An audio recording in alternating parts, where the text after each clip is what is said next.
એટલું સુંદર, પવિત્ર અને પાવન સતી પોતાનું જીવન જીવી રહ્યા છે. દક્ષ મહારાજની પુત્રી છે, જેને વિવેકનું જતન કર્યું છે. અને જે માણસ વિવેકને સંભાળી લે છે, દુનિયામાં તેને માન, સન્માન, બહુમાન મળે છે.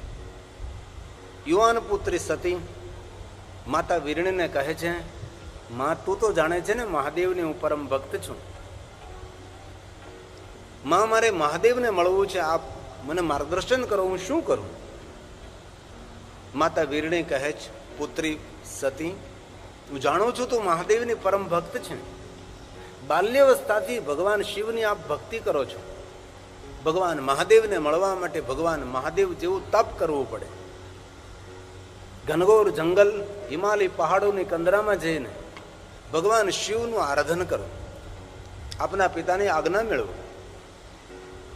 દક્ષ પુત્રી સતી પિતાની કહે છે, પિતાજીને કહે છે કે ભગવાન શિવને મળવા માટે ઘનઘોર જંગલમાં તપ કરવા જાઓ છો.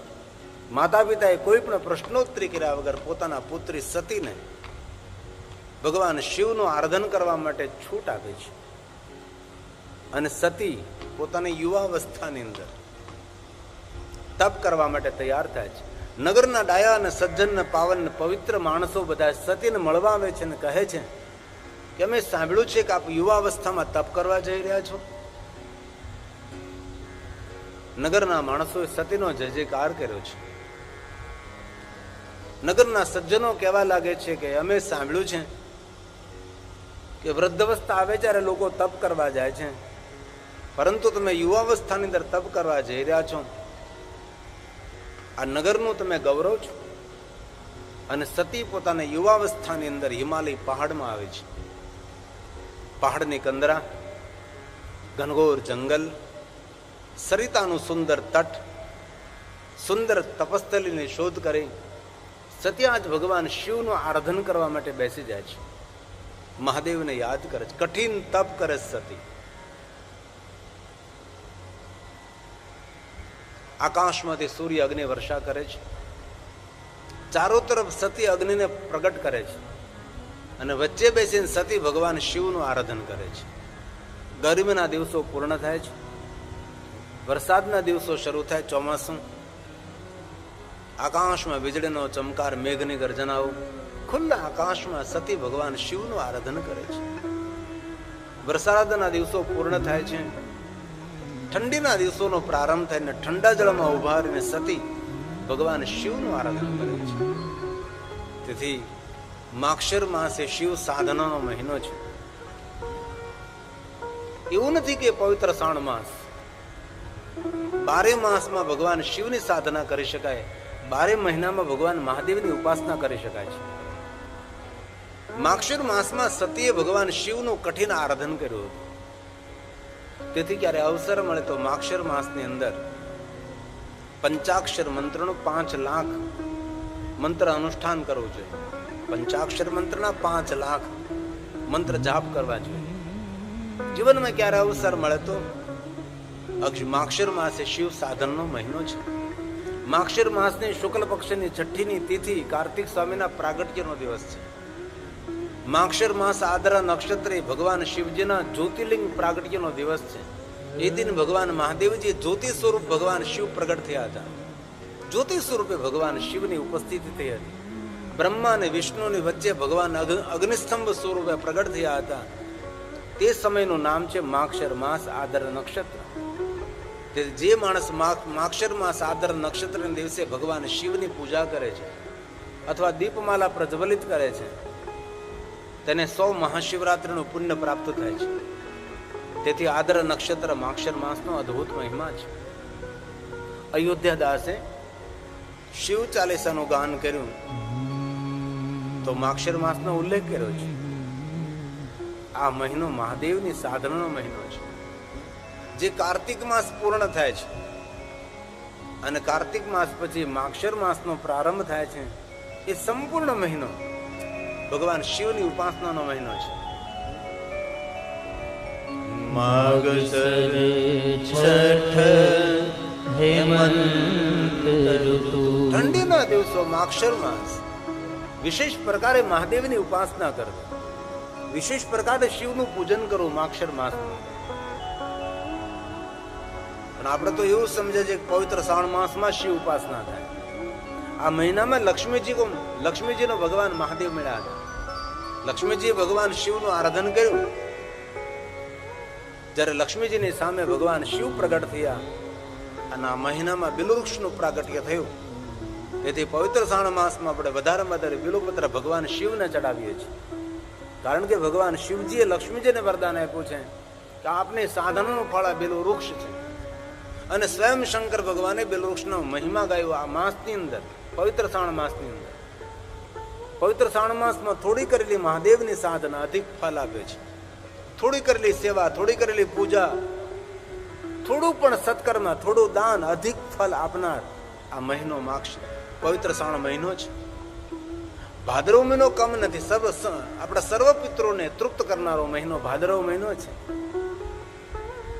ભગવાન શિવની સાધના વિશેષ પ્રકારે માક્ષર માસમાં, પવિત્ર શ્રાવણ માસમાં અને ભાદો માસની અંદર. અને પવિત્ર શ્રાવણ માસ પૂર્ણ થશે. ભાદો માસની શુક્લ પક્ષની તીજ, તેને કેવડા ત્રીજ કહેવાય છે. કેતકી તીજ, હર્તિકા તીજ. એ દિવસે ભગવાન શિવજીએ કેવડાના પુષ્પને વરદાન આપ્યું હતું કે આખું વર્ષ તારો હું સ્વીકાર નહીં કરું, પરંતુ ભાદરવા મહિનાની પહેલી ત્રીજ એ તારા નામથી ઓળખાશે. તેથી આ પવિત્ર શ્રાવણ માસ પૂર્ણ થાય અને ભાદરવા મહિનાની જે પહેલી ત્રીજ આવે, શુક્લ પક્ષની ત્રીજ આવે છે, એ ત્રીજને કેવડા ત્રીજ આપણે કહીએ છીએ. વિશેષ પ્રકારે કેવડા ત્રીજનું ભગવાન શિવનું પૂજન કરો. અને કેવડા ત્રીજનું વ્રત બહેનોને જ કરાય એવું નથી, ભાઈઓને પણ કેવડા ત્રીજનું વ્રત કરાય છે. કઈ રીતે વ્રત કરવું? તો કે દિવસના 12 વાગ્યા પહેલા કેવડાનું પુષ્પ મહાદેવને ચડાવવું. થઈ શકે તો ઉપવાસ કરો, ન થઈ શકે તો એક સમય ભોજન કરો, પણ કેવડા ત્રીજનું વ્રત કરવું. જે માણસ કેવડા ત્રીજનું વ્રત કરે તેનું જીવન સુગંધી બને છે, તેનું જીવન પ્રતિષ્ઠાથી ભરેલું ભરપૂર બને છે, તેમની કામના મનોકામના પૂર્ણ થાય છે. તેથી કેવડા ત્રીજનો બહુ જ મહિમા છે. આ ભાદરવો મહિનો શરૂ થશે, હમણાં શ્રાવણ માસ પૂર્ણ થશે. કાલ જન્માષ્ટમી પૂર્ણ થઈ, આજે નવમી શરૂઆત થઈ ગઈ. હવે થોડા જૂજ દિવસો બાકી રહ્યા પવિત્ર શ્રાવણ માસના. આપણે આપણા ભાગ્યની સરાહના કરીએ કે આપણને સૌને અવસર મળ્યો છે કે ગંગાના કિનારે હરિદ્વારની અંદર આપણે 9 દિવસ માટે ભગવાન મહાદેવની કથાનું શ્રવણ કરીએ છીએ. યજ્ઞોનો પણ યજ્ઞ છે, પૂજાની પણ પૂજા છે, યાત્રાઓની પણ યાત્રા, એ કથા યાત્રા છે. અને આપણે સૌ ભેગા મળીને ભગવાન શિવને યાદ કરી રહ્યા છીએ. અને શ્રી માળી સમાજ કચ્છ આદિપુર દ્વારા આ કથાનું સુંદર આયોજન થયું છે. અને આપ સૌએ સમય પણ આપ્યો, સંપત્તિ પણ આપી અને યોગદાન આપીને સુંદર દિવ્ય કથાને દીપાવી રહ્યા છો. અને આપ સૌની ઉપસ્થિતિ એ કથાની શોભા છે, કથાની દિવ્યતા છે. તો માક્ષર માસ વિશેષ પ્રકારે શિવ સાધના કરે, શિવ ઉપાસના કરે. અયોધ્યા દાસે શિવ ચાલીસાની અંદર કહ્યું છે, માગશર છઠ હેમંત ઋતુ સંવંત 64 સ્તુતિ ચાલીસા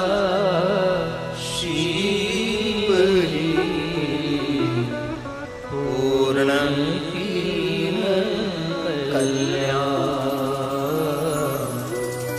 પૂર્ણ કલ્યાણ. જે કોઈ નિત્ય આ શિવ ચાલીસાનો પાઠ કરે છે તે મનુષ્યની કામના મનોકામના મહાદેવ પૂર્ણ કરે છે.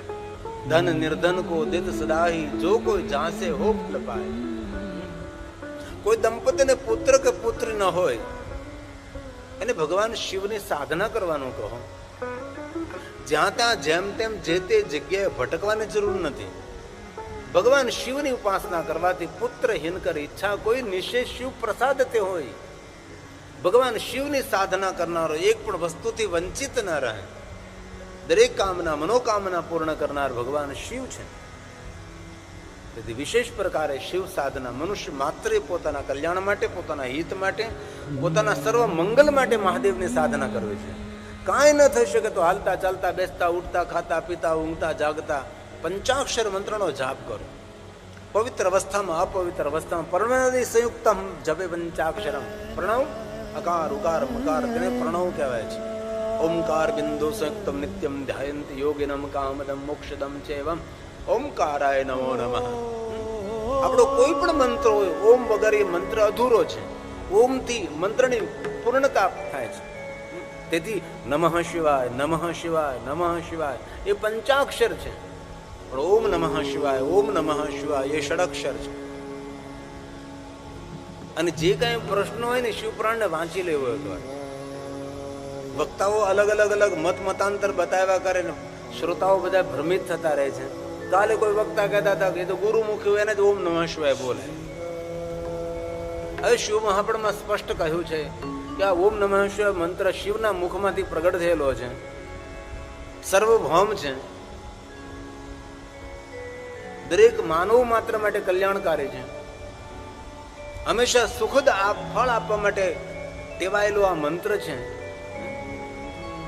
સ્વયં શિવજીના મુખમાંથી જે મંત્ર પ્રગટ થયો હોય, હવે ક્યાં ગુરુમુખ? મહાદેવ જેવો સદગુરુ કોણ? શિવ જગત ગુરુ થોડા છે? શિવ તો ત્રિભુવન ગુરુ છે. દેવતાઓના ગુરુ બૃહસ્પતિ છે, બૃહસ્પતિના ગુરુ તો ભગવાન શિવ છે. અનેક વક્તાઓનું અધ્યયન નહીં, શિવ મહાપુરાણ ગ્રંથમાં વાંચન નહીં, અને લોકોને એટલા ભ્રમિત કરે છે. અરે ઓમ નમઃ શિવાય મંત્ર તો સર્વ માટે, સર્વ અસુર અસુર બધા ઓમ નમઃ શિવાય મંત્રનો જાપ કરે છે. અરે ત્યાં સુધી કહ્યું કે અપવિત્રતાનું વર્ણન ન થઈ શકે એવી અપવિત્ર અવસ્થામાં પણ આપ ઓમ નમઃ શિવાય મંત્રનો જાપ કરી શકો છો. કોઈ પણ કાયિક વાચિક માનસિક આપને જે ઠીક લાગે એ રીતે. તેથી કોઈ પણ પ્રકારના પ્રશ્નો કોઈ વક્તાના મુખેથી આપણને ઊભા થાય તો એ શાસ્ત્રનું વાંચન કરી લો. એમાં શું કહ્યું છે ભાઈ એ માન્ય કરવું. કારણ કે વક્તાના મત મતાંતર અલગ અલગ હોય છે. આજે ઘણા ઘણા શ્રીમદ ભાગવતાચાર્ય શિવ કથા કરે છે, પૂર્ણ અધ્યયન ન હોય, પૂર્ણ સંશોધન ન હોય, એમનો વિષય શ્રીમદ ભાગવત કથા છે, અને શિવ કથા કરવા લાગે તો એટલો મોટો પુરાણ ક્યારે ભણવું? મને 20 વર્ષ વયા ગયા ભણતા ભણતા, હજી બાકી છે ભણવાનું. કેટલા વર્ષોથી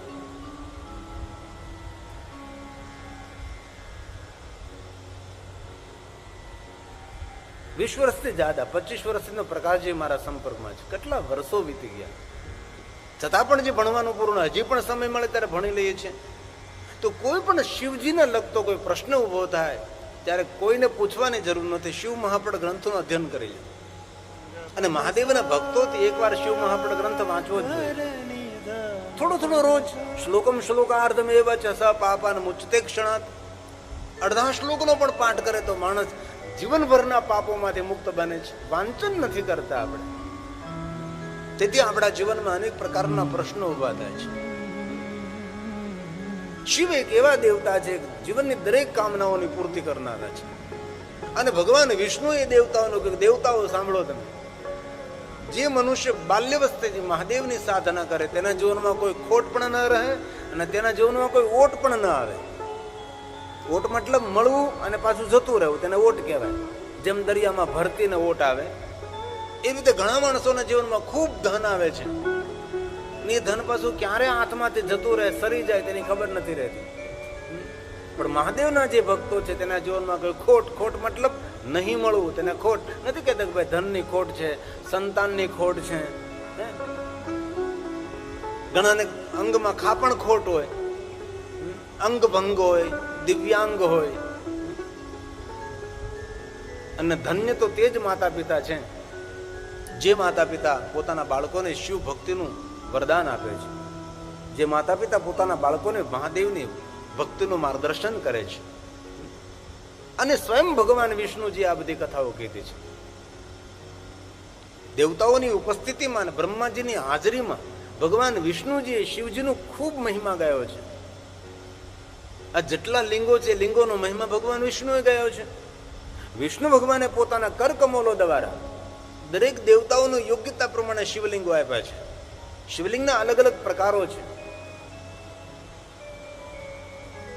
આટલી બધી શિવલિંગોની શૃંખલા છે. ક્યાં દેવતા ક્યાં શિવલિંગનું પૂજન કરે તેનું શિવપુરાણમાં વિસ્તૃત વર્ણન છે. મેં કથામાં અનેક વાર આ વર્ણનનો વિસ્તાર કર્યો છે. તેથી આપણે કલ્યાણ કરવું હોય અને આપણા પરિવારનું આપણે સર્વ મંગલ કરવું હોય તો મહાદેવની સાધના કરો.